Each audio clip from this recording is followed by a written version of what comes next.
भगवान शिव, उनकी समानता करने वाला भला कौन है? फिर भगवान शिव की मित्रता यक्षराज कुबेर को कैसे प्राप्त हो गई?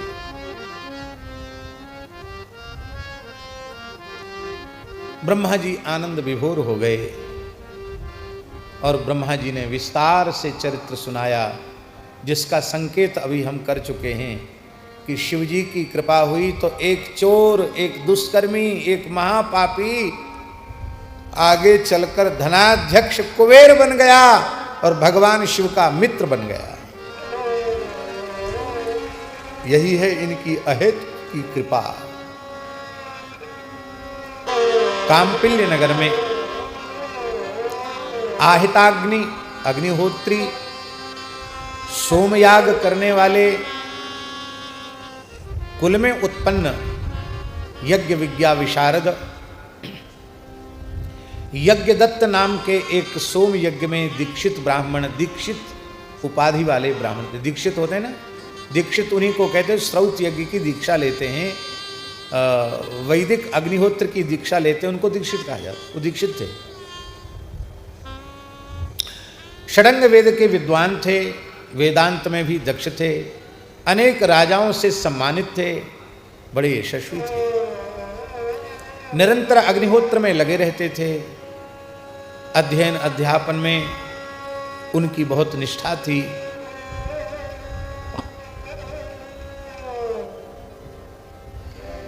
और एक विशेष बात है,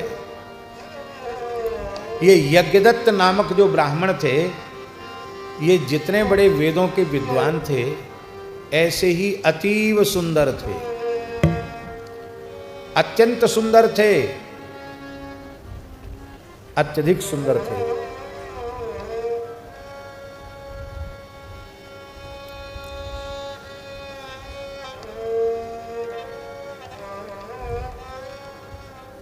उनके एक पुत्र का नाम था, उनके एक पुत्र था, उस पुत्र का नाम था गुणनिधि। नाम तो उसका गुणनिधि था, नाम तो उसका गुणनिधि था, पर था वो दुर्गुणों का भंडार। नाम का अर्थ प्रायः संज्ञा वाले व्यक्ति में घटित नहीं होता।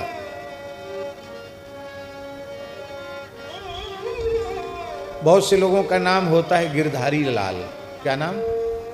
गिरधारी लाल।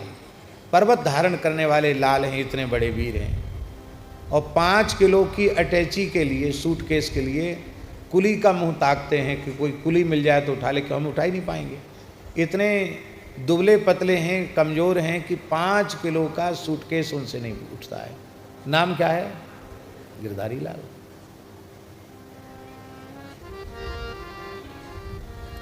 ऐसे ही संसार में नाम ऐसे होते हैं।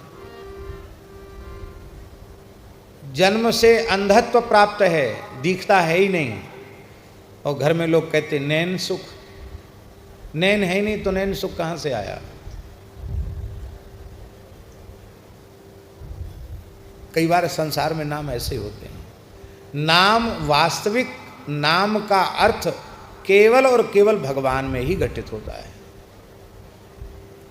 इसलिए नाम का अर्थ है भगवान नाम, और रूप का अर्थ है भगवत रूप। बाकी सब नाम रूप मिथ्या है, सब परिवर्तनशील, नष्ट हो जाने वाले, कोई सत्य नहीं है, तो वो घटित नहीं होते हैं। हमारे धर्म संघ वाले गुरु जी एक सुनाते थे कहानी।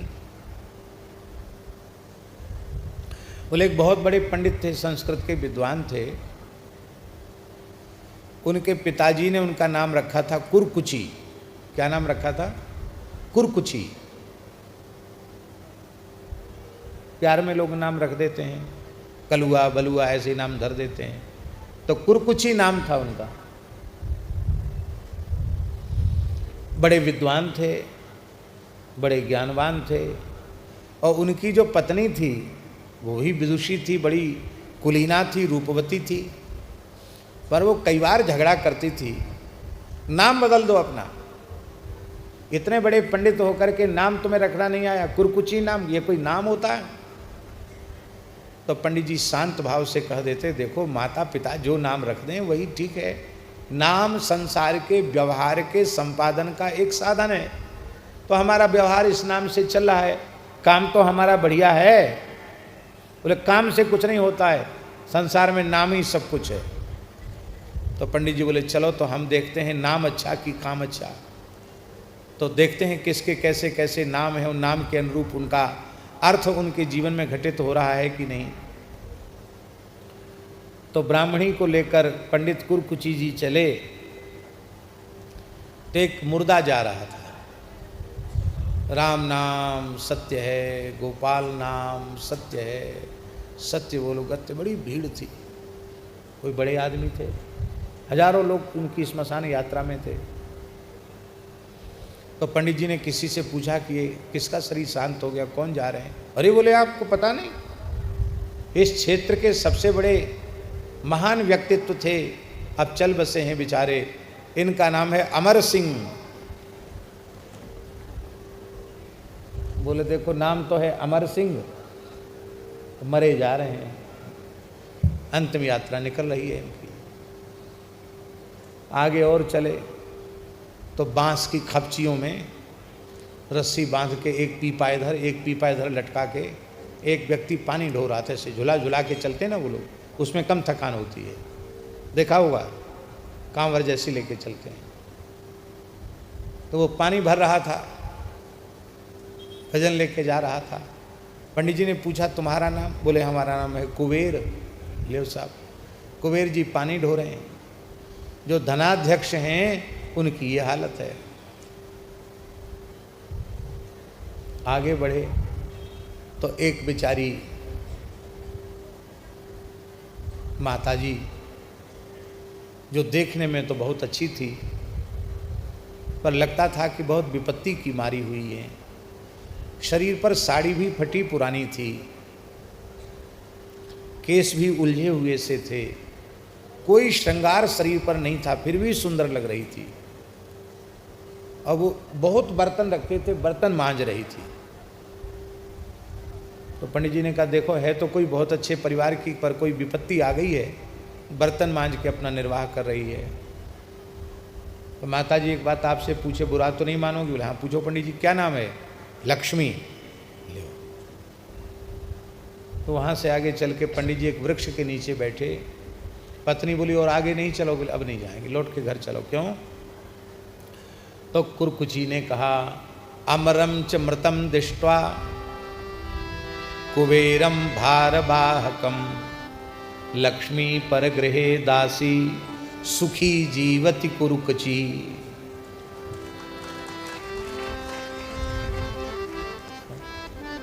अमर को मरा हुआ देखा, कुबेर को भार ढोते देखा, लक्ष्मी को बर्तन मांजते देखा, इसलिए हमारा नाम कुरकुची ठीक है, सुखी जीवति कुरुकुची। ये यज्ञदत्त जी का जो पुत्र था गुणनिधि, ये महा दुर्गुण की निधि था, बहुत दुष्ट प्रकृति का था। समय से यज्ञोपवीत संस्कार हो गया और उसने 8 विद्याओं का भली भांति अध्ययन भी किया था, किंतु वह कुसंग में पड़ गया गुणनिधि और जुआ खेलने लग गया। कल हमने जुआ के ऊपर बोला था कि नहीं? ये भी गुणनिधि जुआ खेलने लग गया। माता अपने एकमात्र पुत्र से बहुत प्रेम करती थी, इसलिए वो माता से धन ले लेकर के जाता और जुआरियों को दे देता। जुआरियों से उसकी मित्रता हो गई। जैसा करे संग वैसा चढ़े रंग, जुआरियों का कुसंग प्राप्त करके उसकी ब्राह्मणता नष्ट हो गई, विप्रत्व नष्ट हो गया। ब्राह्मणोचित आचार विचार से वह शून्य हो गया। संध्या स्नान आदि कर्मों से परांगमुख हो गया, वेदों का निंदक हो गया, देवता और ब्राह्मणों का अपमान करने वाला हो गया। उस स्मार्ताचार से शून्य हो करके गाने बजाने में आनंद लेने लग गया। गाने बजाने में आनंद लेना ब्राह्मण का काम नहीं है। स्मृति में, देवल स्मृति में लिखा है, शूद्र कर्माण्याह देवलः देवल स्मृति में लिखा है, वीणा मुरज मृदंग वादनादीनि शूद्र कर्माणी, ऐसा लिखा हुआ है। हमने महाराज जी से पूछा, महाराज जी ऐसा क्यों लिखा है देवल स्मृति में? तो उन्होंने कहा, जो केवल मनोरंजन के लिए, आमोद प्रबोध के लिए, धन कमाने के लिए मृदंग आदि बजाते हैं, गाते बजाते हैं, उनकी निंदा है, न कि अभंग गाने वालों की, कीर्तन करने वालों की, भगवान नाम संकीर्तन में अपनी विद्या का प्रयोग करने वाले तो प्रशंसनीय हैं। स्कंद पुराण में लिखा है, भगवान स्वयं कह रहे हैं, जो किसी भी भाषा में मेरे नाम रूप लीला चरित्र का गायन ताल और स्वर से बद्ध होकर के करता है, वह निश्चित मेरे नित्य वैकुंठ की प्राप्ति का अधिकारी होता है। बस शर्त इतनी है कि अर्थ का लोभ नहीं होना चाहिए। हम इस अर्थ में महाराष्ट्र के वारकरी वैष्णवों के लिए बहुत ही धन्यवाद देंगे। धन्य है उन दिव्य संतों की वाणी जिसने धर्म को आज बचा के रखा है, सुरक्षित रखा है। वारकरी वैष्णव आयोजनों में आते हैं तो उनको बहुत लंबी चौड़ी व्यवस्था नहीं चाहिए, वो अत्यंत सामान्य व्यवस्था में भी निर्वाह कर लेते हैं और सबके साथ जो कुछ भगवत प्रसाद मिल जाता है रूखा सूखा, उसमें भी संतुष्ट रहते हैं। और ज्ञानेश्वर जी से हमने सुना कि पहले तो परंपरा ये थी कि वारकरी कीर्तन करने जाते थे तो मार्गव्यय भी कीर्तन के आयोजक से नहीं लेते थे।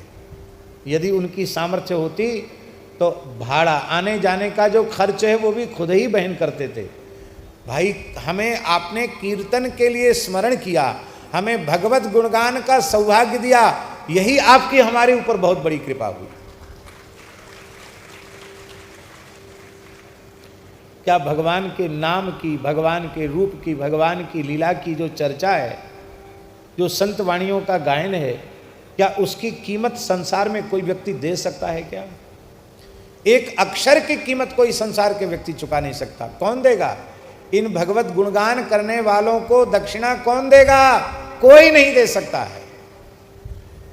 ये तो शास्त्र की मर्यादा है कि हमें आदर करना चाहिए, पूजन करना चाहिए, इसलिए पूजन किया जाता है। क्या वह उसका मूल्य है? और जो अत्यंत निष्काम और निर्लोभ भाव से भगवत भागवत गुणगान करते हैं, भगवान उन्हें दक्षिणा के रूप में दूसरी चीज नहीं देते हैं, भगवान अपने आप को ऐसे निष्काम भक्तों को दे डालते हैं। भगवान उनको हृदय से लगा लेते हैं। तो ये जो गाने बजाने में, मौज मस्ती में, गाने बजाने में, मनोरंजन में प्रवृत्त हो गया, इसलिए इसकी यहां निंदा की गई। संत्यक्त ब्राह्मणाचारः संध्या स्नान परांगमुखः निंदको वेद शास्त्राणाम देव ब्राह्मण निंदकः। और ऐसे ये कुसंग में चला जाता, पिताजी के पास नहीं बैठता, न उनके पास जाता। और पिताजी यज्ञदत्त दीक्षित वे बड़े कर्मकांडी ब्राह्मण थे, उनको अपने वैदिक कर्मों से फुर्सत नहीं मिलती थी। वो जब कभी पूछते अपनी पत्नी से कि बेटा पुत्र गुणनिधि दिखाई नहीं पड़ता, क्या बात है, तो उसकी पत्नी कह दिया करती थी कि अभी तक पढ़ करके वह, अभी तक तो वो पढ़ ही रहा था, आप तो हवन पूजा पाठ में व्यस्त थे, और अभी 2-3 मित्रों के साथ पढ़ने गया हुआ है और आगे पढ़ रहा है।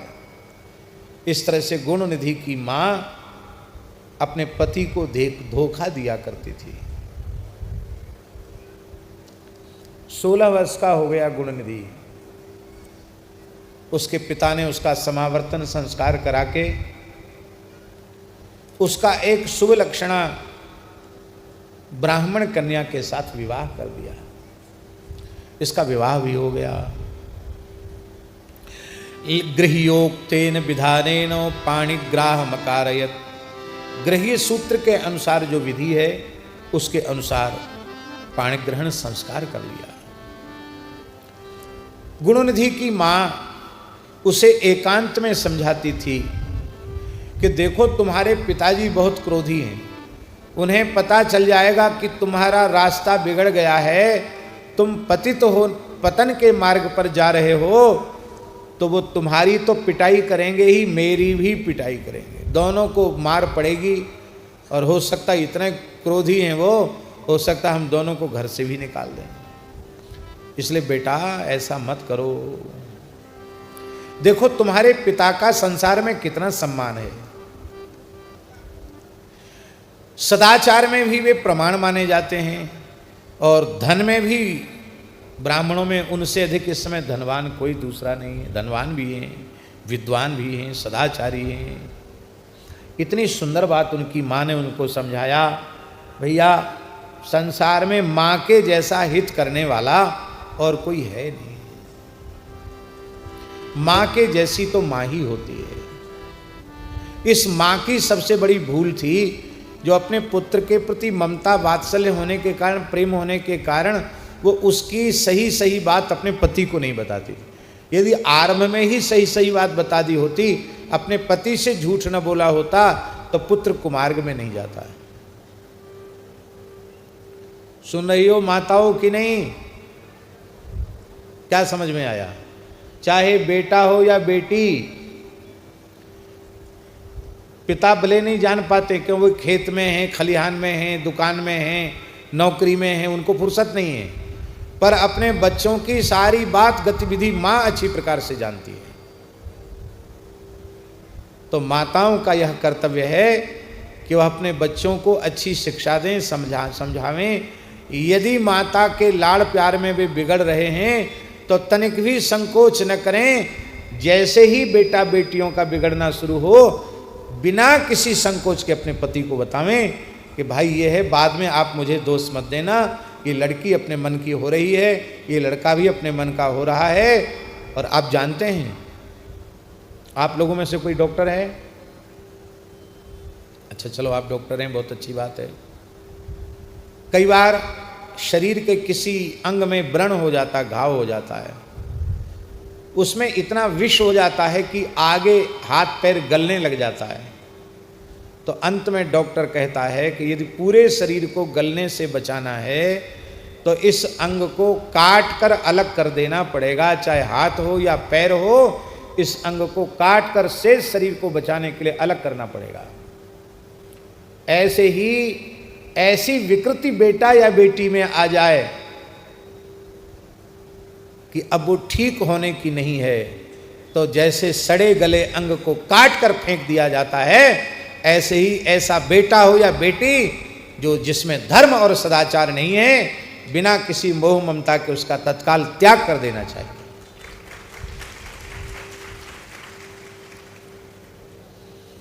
अधर्मी, दुराचारी, दुष्ट पुत्र अथवा पुत्री से तो अच्छा संतानहीन होना ज्यादा अच्छा है।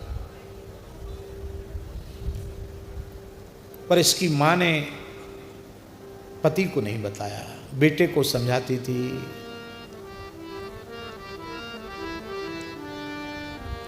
हाँ हाँ, कितने बढ़िया श्लोक हैं।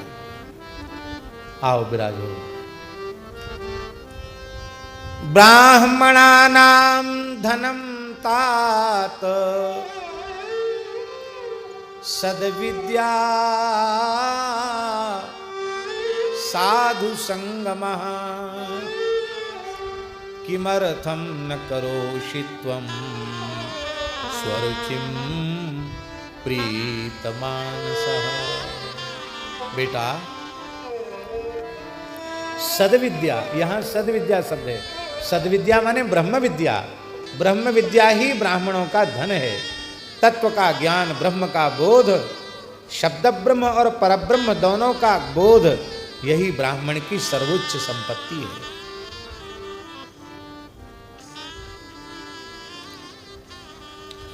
और दूसरी संपत्ति साधु ब्राह्मणों की है साधु संगमः, साधुओं का संग, ये दूसरी संपत्ति है।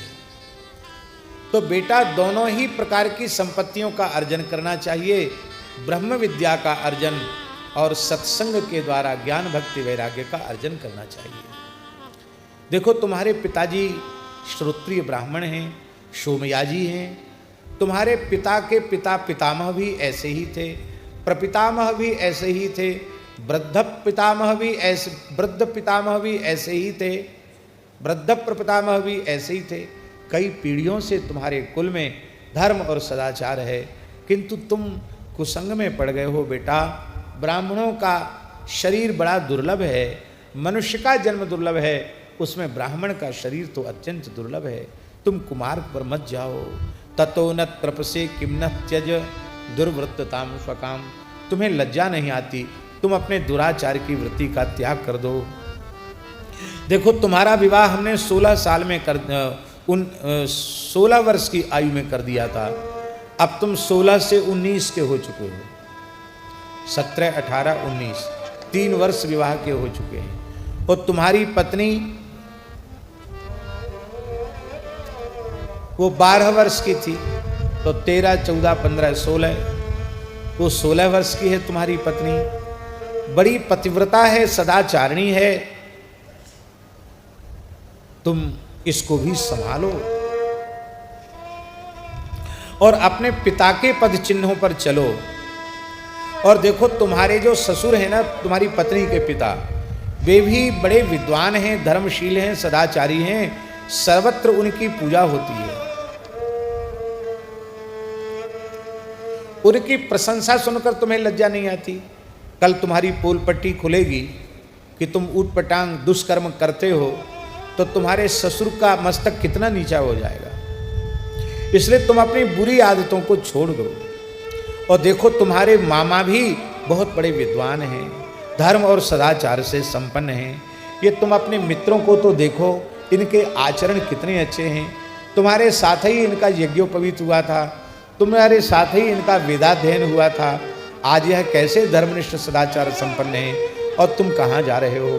देखो राजा को तुम्हारे दुराचार का पता चलेगा तो राजा ही तुमको कारागार में डाल देगा और तुम्हारे पिता की संपत्ति को राजा छीन लेगा।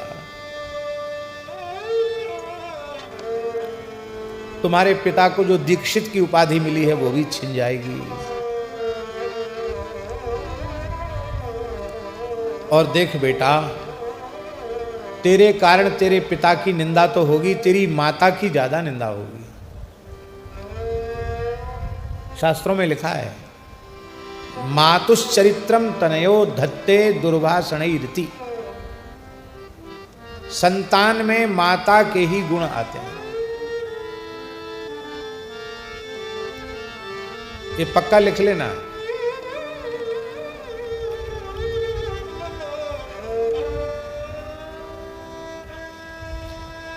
दुश्शीलम मातृदोषेण पितृदोषेण मूर्खता। संतान दुराचारी होती है मां के दोष से। मां के आचरण में जरूर कहीं न कहीं कोई कमी आई होगी, अथवा जिस समय बालक गर्भ में था या बालिका गर्भ में थी, उस समय माता को जो सावधानी रखनी चाहिए थी वो उन्होंने नहीं रखी। क्योंकि उस समय माता जो जैसा खाती पीती है, जैसा सोचती है, जो करती है, जैसा उसका भीतर से चिंतन चलता है, बहुत अच्छा चिंतन चलता है तो उसका अच्छा प्रभाव होता है, बुरे से बुरा चिंतन चलता है तो उसका प्रभाव होता है।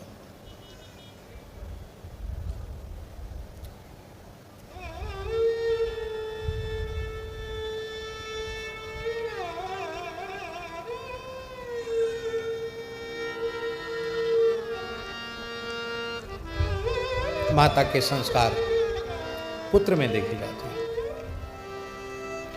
पिता का वहीं तक सीमित अधिकार है।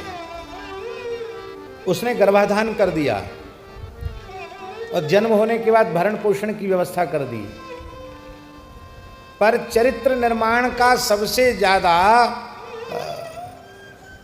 भार माता पर ही होता है। माताएं ही अपने बालक बालिकाओं के चरित्र का निर्माण करती हैं, और ये चरित्र का निर्माण जन्म के बाद नहीं, गर्भ से ही आरंभ हो जाता है। आपको पता है, छत्रपति शिवाजी महाराज जब अपनी माता के गर्भ में थे तो उनके पूज्य पिताजी ने अपने कुल गुरु को बुलाकर, विद्वान कुल गुरु को बुलाकर संपूर्ण महाभारत का श्रवण कराया था जब छत्रपति शिवाजी महाराज गर्भ में थे, और संपूर्ण श्रीमद् वाल्मीकि रामायण का श्रवण कराया था। उसका परिणाम हुआ कि उनकी माता ने श्री शिवाजी महाराज जैसा पुत्र पैदा किया और आज वह पूरे संसार में, इतिहास में अमर हो गए। महाराणा प्रताप अपनी माता के गर्भ में जब थे तो उनके पिताजी ने विद्वान कुलगुरु को बुला करके संपूर्ण श्रीमद् वाल्मीकि रामायण का श्रवण कराया था। इसलिए बड़ा अद्भुत चरित्र है महाराणा प्रताप का।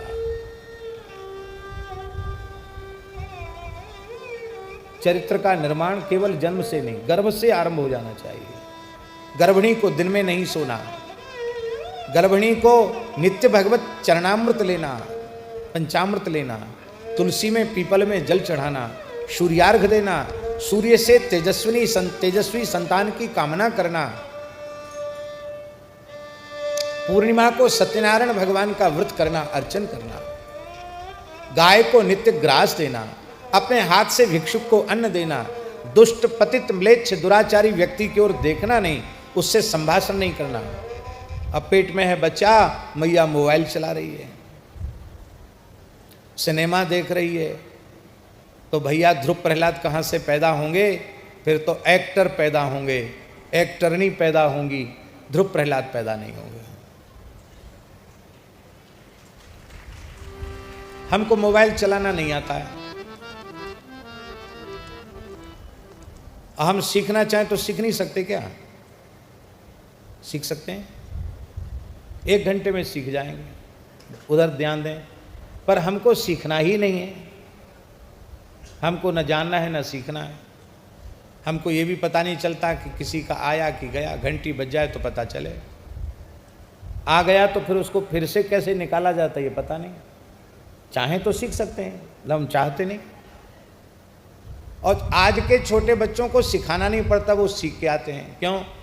हमने जिस माता के गर्भ से जन्म लिया उस जमाने में कोई मोबाइल जानता ही नहीं था, और हमारी माता जी तो इतनी सीधी थी, इतनी सरल थी, वो इस कलयुग में सतयुग की थी। वो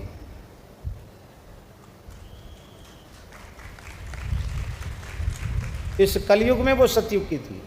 उनका जीवन बहुत विलक्षणताओं से भरा हुआ था। ऐसी ऐसी बातें कि आप सुनकर विश्वास नहीं करेंगे कि आज ऐसा संभव हो सकता है क्या। ऐसी विलक्षण घटनाएं उनके जीवन की। और भगवत धाम प्रयाण के समय की तो ऐसी घटनाएं हैं कि अनधिकारी लोगों के सामने सुना नहीं सकते हम आपको। एक छोटी सी बात बताएं। एक नर्स अस्वस्थ रहती थी, तो एक नर्स और एक डॉक्टर उनको कुछ सेवा दे करके कि आप उनकी देखरेख करो। वृंदावन में ही रह रही थी। तो नर्स ने कहा कि मैं आपकी सेवा में आई हूँ। तो उन्होंने पूछा तुम्हारा नाम क्या है? तो उसने कहा कि हमारा नाम है राधे। तो माताजी बोलती झूठ क्यों बोलती हो, तुम्हारा नाम तो ये नहीं है, तुम्हारा नाम तो ममता है, तुम अपना राधे नाम क्यों बता रही हो? और राधा नाम तो तुम्हारी लड़की का है। उसे बड़ा आश्चर्य हुआ कि मैं पहली बार इनके सामने आई हूँ, इसके पहले मैंने किसी को कुछ बताया भी नहीं, इनको कैसे पता चल गया?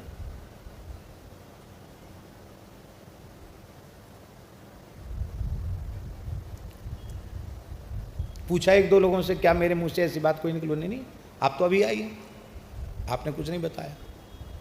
तो उसने माता जी से ही पूछा कि आपको कैसे पता चला कि मेरा नाम राधे नहीं, मेरा नाम ममता है? तो माता जी बोली इसके 2 कारण हैं। मेरे पास झूठ बोलने वाला व्यक्ति रह नहीं सकता है। मैंने जब से होश संभाला है तब से अब तक कभी झूठ नहीं बोला है, कभी धोखे से भी असत्य भाषण मैंने अपने जीवन में नहीं किया है, और पातिव्रत धर्म का पूर्ण निष्ठा से पालन किया है। इसलिए मेरे सामने किसी का झूठ छल कपट छिप नहीं सकता, मैं सब कुछ जानती हूँ। इसलिए मैंने तुमसे पूछा, और तुम झूठ बोलोगी तो नहीं रह पाओगी। तमाम लोग आके हट गई। आचार विचार इतना अद्भुत था कि यदि वो स्नान घर में गई लघुशंक मैंने उसमें गई, शौचालय में गई, तो चाहे जितना बुखार चढ़ाओ सिर से नहाना, बिना मिट्टी लगाए नहीं मानना। शरीर में उंगलियां गलने लग गई, पानी का इतना प्रयोग। दिन में 4 बार 6 बार स्नान करती थी। ये कपड़ा नहीं छूना, उसको नहीं छूना, भारी आचार विचार। तो उस नर्स ने कहा कि हमने तो इसलिए अपना नाम हम राधे बताते हैं कि जिसमें मरीज राधा रानी का नाम ले तो आपके मुंह से राधे राधे निकलेगा तो आपका कल्याण होगा। तो माताजी बोली कि मैं बचपन से श्री सीताराम श्री सीताराम श्री सीताराम जपती हूँ और मेरी निष्ठा बदलने आई हो तुम। मैं भेद नहीं मानती हूँ सीताराम जी में राधा कृष्ण में, लेकिन बचपन से जब से मुझे होश आया तब से मैं युगल नाम जपती हूँ, श्री सीताराम श्री सीताराम श्री सीताराम जपती हूँ। तो आप हमारा भाव बदलने आई हैं, तो मेरा भाव नहीं बदल सकती हो, मेरा जो भाव है वो वही रहेगा।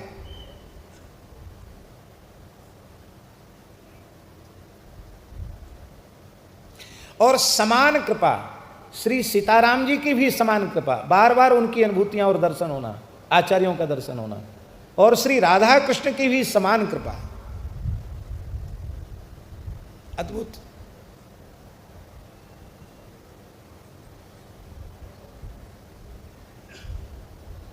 वो कहती थी बचपन से ही हमको शिवजी में ज्यादा प्रेम था, सबसे ज्यादा प्रेम शिवजी में, जन्म से ही शिवजी में सबसे अधिक प्रेम था।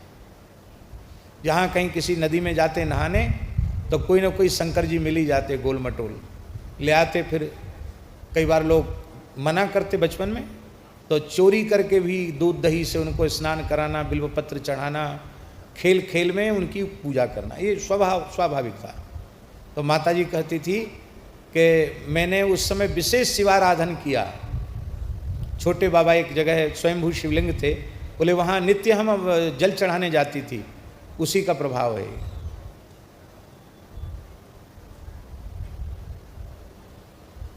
ऐसी कई बातें।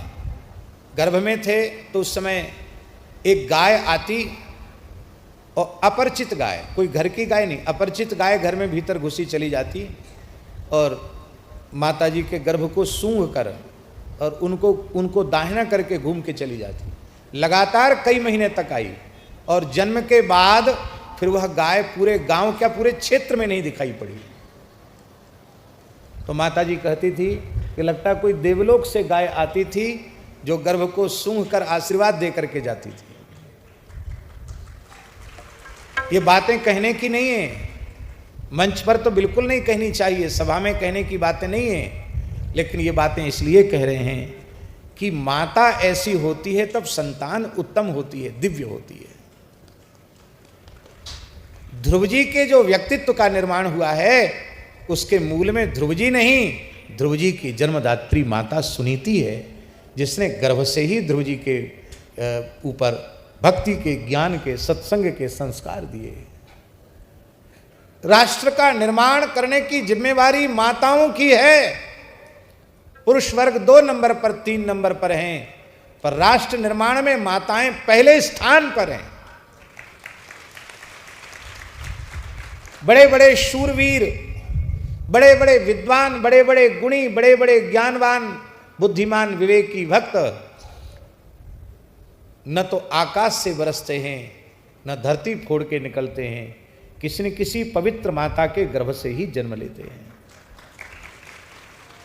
इसलिए माताएं धर्मशीला हों, भक्तिपरायणा हों, पातिव्रत धर्म से संपन्न हों, और यह कामना करें कि ऐसा बेटा, ऐसी बेटी मेरी कोख से पैदा हो जिससे मेरा माता होना धन्य हो जाए, मेरा मातृत्व सफल हो जाए। श्री ज्ञानेश्वर महाराज को, श्री निवृत्तिनाथ जी को, श्री सोपान देव और श्री मुक्ताबाई को प्रकट करने वाली तो कोई माता ही थी। श्री नामदेव जी को जिसने प्रकट किया वह भी तो माता ही थी। श्री तुकाराम महाराज को जिन्होंने जन्म दिया वो भी तो कोई माता ही रही होगी। समर्थ स्वामी श्री रामदास जी महाराज को जिन्होंने जन्म दिया वो भी कोई माता ही रही होंगी। छत्रपति महाराज को जिन्होंने जन्म दिया वो भी कोई माता ही हैं। इसलिए माताएं ही अपने पुत्र के चरित्र का निर्माण करती हैं। राष्ट्र निर्माण माताएं करती हैं। माताओं पर प्रतिबंध नहीं है हमारे धर्मशास्त्र में। जो माताओं को ये समझ में आता कि बहुत कानून लगाए गए हैं, बड़ा प्रतिबंध लगाया गया, ये मत करो, वो मत करो, यहाँ मत जाओ, वहाँ मत जाओ, एकदम परतंत्र बना दिया। नहीं नहीं, परतंत्रता नहीं है, यह उसके चरित्र की रक्षा का प्रबंध है।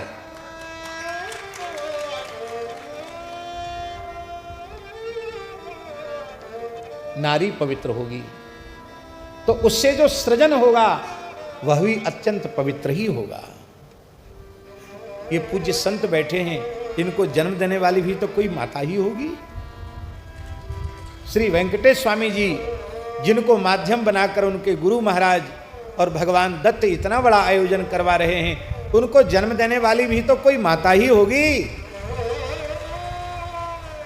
आहा, इसलिए माताओं को अपने पति से कभी छिपाव दुराव नहीं करना चाहिए। गुण निधि की मां ने जो अपने पति से छिपाव किया, उससे बालक और अधिक पतित होता चला गया। बहुत समझाया और कहा बेटा मेरी बदनामी होगी। तो अभी हम बोल रहे थे ना, दुराचारी होता है पुत्र माता के दोष से, पिता के दोष से मूर्ख होता है, और दारिद्र्यम आत्मदोषेण, अपने दोष से मनुष्य दरिद्र होता है, गरीब होता है। भगवान ने किसी को गरीब बनाकर नहीं भेजा, भगवान ने किसी को दरिद्र बनाकर नहीं भेजा। सबको वही हाथ पांव, वही आंख नाक कान, वही मन बुद्धि सबको भगवान ने प्रदान किए। आपने उसका सदुपयोग किया तो आपको संपत्ति मिलेगी, आप उसका दुरुपयोग करेंगे तो आपको विपत्ति मिलेगी। आप बुरा मत मानना। हमारी दृष्टि में ऐसे लोग हैं, गांव के लोग, जिनको जंगली कहो, वनवासी कहो, पूरा परिवार कमाता है, मेहनत मजदूरी करके पूरा परिवार कमाता है, सरकार से फ्री अन्न मिलता है और पूरा परिवार कमाता है, और भगवत कृपा से सरकारी योजनाओं का लाभ भी वर्तमान सरकार के द्वारा, वर्तमान में जो भारत सरकार है उसके द्वारा ईमानदारी से गरीब कल्याण का काम हो रहा है।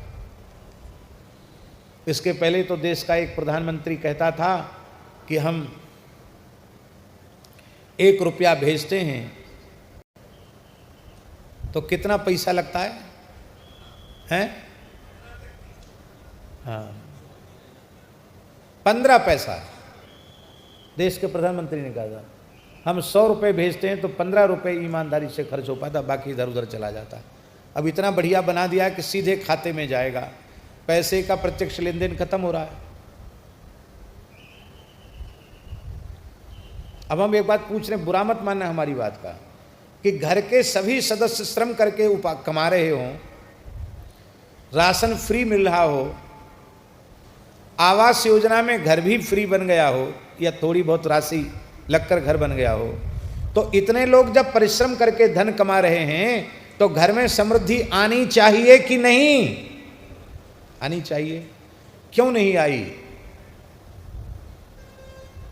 उसका कारण है, दिन भर मेहनत किया, शाम को शराब पी के सो गए, दिन भर कमाया, शाम को पी लिया अथवा खा लिया। अन्नाहार में ज़्यादा खर्च नहीं है, तो फ्री मिल रहा है, और आप मांस खाओगे तो ज़्यादा पैसा लगेगा, तेल मिर्च मसाला भी ज़्यादा लगेगा, बहुत महंगा है। हम लोगों का तो कोई काम नहीं, न जानने समझने की ज़रूरत है, लेकिन सुनते हैं बहुत महंगा है। अन्न से कई गुना महंगा है मांस, उसको खाने पीने में आपने नष्ट कर दिया। तो दरिद्रता कैसे आई? दारिद्र्यम आत्मदोष। आप अपने परिश्रम की कमाई के 1-1 रुपए का उत्तम उपयोग करना सीख लो। देखो थोड़े ही दिनों में आपके घर में लक्ष्मी जी आ जाएंगी।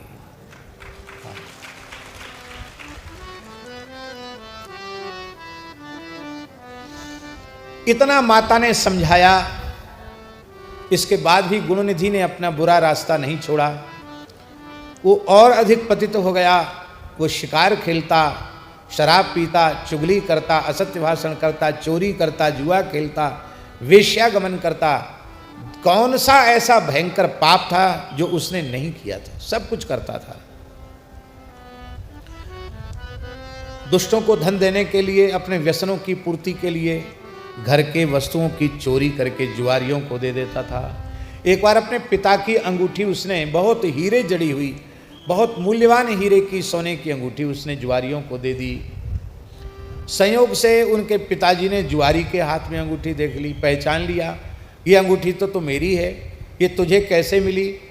बार बार जब दीक्षित, उनके यज्ञदत्त दीक्षित जो उनके पिता थे गुणनिधि को, उसने पूछा तो उस जुआरी ने कहा कि अरे ब्राह्मण, आप मेरे ऊपर गुस्सा क्यों कर रहे हो? मैंने चोरी नहीं की आपके घर में, आपके पुत्र ने ही जुआ में ये हारी है और मैंने इसको जुआ में जीता है, ये ला कर के दिया है।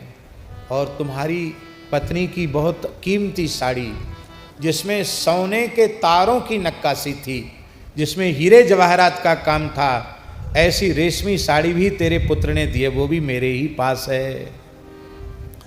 और मेरे पास तो बहुत सी चीज़ें हैं। उसने बड़े बड़े तांबे के बर्तन दिए, सोने चांदी के बर्तन दिए, और ये हार जाता है जुआ में, सब कुछ हार कर, इतना तक अपना लत्ता कपड़ा भी उतार देता है। हम लोग तो उसको रोज़ नंगा करते हैं, नंगा करके खड़ा करते हैं, फिर गिड़गिड़ाता है तो कोई कपड़ा दे देते हैं, फिर अपनी माँ से ले आता है, फिर चोरी करके ले आता है।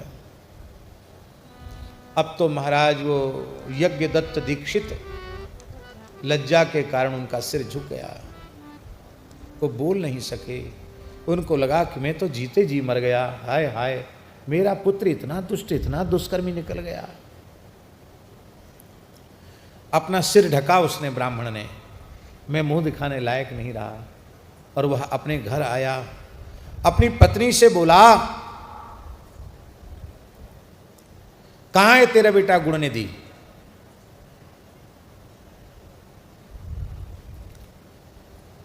अब वो तेरा बेटा यहां है कि नहीं है, कहां मर गया मुझे पता नहीं है, पहले मेरी अंगूठी ला। मेरे शरीर में तेल उबटन लगाते समय तुमने हमारी अंगूठी निकाल ली थी, तो कहाँ है मेरी अंगूठी? ला, पहनाओ हमको। ब्राह्मणी थर थर कांप गई, उसको जानती थी कि वो तो गई घर से। उसने कहा कि देखो, इस समय में मध्याह्न स्नान और कुछ क्रियाओं में लगी हुई, कर्मकांड की क्रियाओं में, आप अभी मत छेड़ो, मैं बाद में दे दूंगी। आप अतिथियों का सत्कार करो, मैं भोजन बनाने में व्यस्त हूँ। मैंने किसी पात्र में, बर्तन में अंगूठी रख दी होगी, इस समय मुझे याद नहीं आ रहा है। ब्राह्मण बोला कि अब तेरा पता चलेगा कि तू कितना सत्य बोलती है। तो ये व्यंग में कहा, सत्यपरायणा, सत्य भाषणी। अरे सत्य बोलने वाली, माने महा झूठ बोलने वाली, ये मतलब था उसका व्यंग। अरे सत्य बोलने वाली, तेरा दुष्ट पुत्र कहाँ चला गया? मैंने जब जब तुझसे पूछा तो तुमने यही बताया कि अभी पढ़कर अपने मित्रों के साथ फिर बाहर पढ़ने चला गया है। अरे मैंने रेशमी मजीठे रंग की साड़ी दी थी, जो बहुमूल्य सोने के तारों की नक्काशी थी, जिसमें रत्न जड़े हुए थे, वो साड़ी कहाँ है? लाओ, डरो मत। वो मेरी सोने की झारी कहाँ है? सांप्रतम निक्षते सोपी भृंगारो मणिमंडिता। भृंगार माने होता है झारी, जिसको गंगा सागर कहते हैं। वो कहाँ है जिसमें मणियाँ जड़ी हुई थी? और मेरा त्रिपटी, त्रिपटी माने होता दुपट्टा। अच्छे विद्वान ब्राह्मण, अच्छे, अब तो सब नकली आ गए हैं, यहाँ भी चमकीले दुपट्टा उड़ाने की परंपरा है। वो रेशम तो होता नहीं, पता नहीं और कोई चीज़ होती है, जो भी हो, पर पहले समय दुपट्टा जो होते थे वो शुद्ध रेशम के, और उनमें स्वर्ण के तारों का काम होता था, उसमें जवाहरात जड़े हुए होते थे। तो अपने अपनी समृद्धि के अनुसार लोग पटका धारण करते थे। तो मेरा वो पटका कहाँ चला गया? त्रिपटी कहाँ चली गई मेरी? और देखो, दक्षिण भारत में बना हुआ वो कांसे का बड़ा बर्तन कहाँ गया? गौड़ देश बंगाल में बना हुआ वो तांबे का घड़ा कहाँ चला गया? हाथी दांत की बनी हुई वो मचिया जो आसन है, वो कहाँ गई? अब तक तो मैं कर्मकांड में ही व्यस्त रहा, मैंने देखा नहीं, लेकिन अब मेरी नज़र में सब आ रहा है। कहाँ गया वो, कहाँ गया वो सामान, कहाँ गया? मैं व्यर्थ ही तेरे ऊपर क्रोध कर रहा हूँ। अब तो मैं भोजन ही तब करूँगा जब दूसरा ब्याह कर लूँगा। अब तुमको और तुम्हारे पुत्र को दोनों को विदा है, तुम अपने घर चली जाओ माता पिता के पास, और पुत्र यहाँ से मुंह काला करे। क्यों? क्योंकि अधर्मी दुष्ट पुत्र से पिता संबंध रखता है तो उस पिता को भी पाप लगता है, उसे उस पुत्र के किए हुए, पुत्री के किए हुए दुष्कर्मों का फल इस लोक में भी भोगना पड़ता है, नरकों में भी भोगना पड़ता है। इसलिए धर्म सदाचार से शून्य व्यक्ति का त्याग करना चाहिए। जाके प्रिय न राम वैदेही तजिए ताहि कोटि बैरी सम यद्यपि परम स्नेही। तजो पिता प्रहलाद विभीषण बंधु भरत महतारी बलिगुरु तजो कंत ब्रज बनितन भई मुद मंगलकारी। जाके प्रिय न राम वैदेही। राम जी कौन है? रामो विग्रहवान धर्म। धर्म का त्याग राम जी का त्याग है और धर्म का आदर श्री राम जी का आदर है। हाँ महाराज जी, उस ब्राह्मण, वह ब्राह्मण इतना सुंदर धनाढ्य विद्वान था कि एक दूसरे ब्राह्मण ने अपनी सुलक्षणा कन्या का विवाह भी कर दिया। अब पत्नी को तो सजा भोगनी पड़ी बेचारी को। ब्राह्मण ने घर से नहीं निकाला उसको कि तुम रही आओ, लेकिन अब तुम धर्म पत्नी नहीं, क्यों तुमने मेरे साथ छल किया। पुत्र को घर से निकाल दिया। अब तो वह बड़ा दुखी हो गया। वो मन में सोचने लग गया कि अरे मैं क्या करूं, पढ़ा लिखा तो सब भूल गया, अब मैं अत्यंत निर्धन हो गया। इतने बड़े विद्वान के कुल में जन्म लेने के बाद मैंने अपना सर्वनाश कर लिया। भीख मांगना भी मुझे आता नहीं, वैदिक सदाचार तो नष्ट ही हो गया। क्योंकि ब्राह्मण चाहे जितना बड़ा दुष्कर्म ब्राह्मण से हो जाए, उसका प्रायश्चित है, धोखे से भी मदिरा की एक बूंद मुख में चली जाए तो उसका ब्रह्मत्व तत्काल नष्ट हो जाता है, वो फिर ब्राह्मण नहीं रहता है। मेरा तो ब्रह्मत्व ही नष्ट हो गया। स्नान संध्या गायत्री तर्पण श्राद्ध सब छोड़ दिया है। हाय हाय मेरा क्या होगा, बहुत दुखी हो गया। भूखा प्यासा भटकने लग गया। मन में सोचता था कि मैं चाहे जितना बुरा था, पर मेरी माता प्रातःकाल उठते ही मुझे मिठाई खाने को देती थी। बेटा खाली पेट पानी मत पियो, कुछ मिठाई खा के पानी पियो। अब मैं कहीं रहने का ठिकाना नहीं, खाने का ठिकाना नहीं, मैं क्या करूं। एक बार वो ऐसे भटकता हुआ जंगल में एक शिवालय के पास पहुंच गया। उस शिवालय में कोई शिवभक्त महापुरुष आए थे। वो अपने परिजनों के सहित आए, बहुत उपहार लेकर के आए, अनेक ब्राह्मणों के सहित आए और उन्होंने भगवान शिव का अभिषेक किया। सुंदर पुष्पों से, वस्त्रों से श्रृंगार किया, सुंदर फल और नैवेद्य उनको अर्पित किए।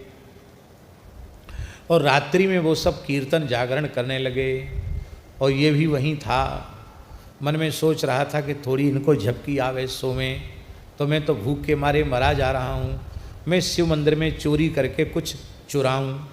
इधर सब देर रात तक नृत्य गान करके तनिक विश्राम में चले गए और ये चुपके से मंदिर में घुस गया। क्यों घुसा? पक्वान्न गंधमाघ्राय यज्ञ दत्तात्मजो द्विजः पितृत्यक्तो मातृहीनः क्षुदित शतमन्वगात। पक्वान्न की सुगंध पा करके, सिद्ध रसोई की सुगंध आती कि नहीं, पा करके गया भीतर। अब वहाँ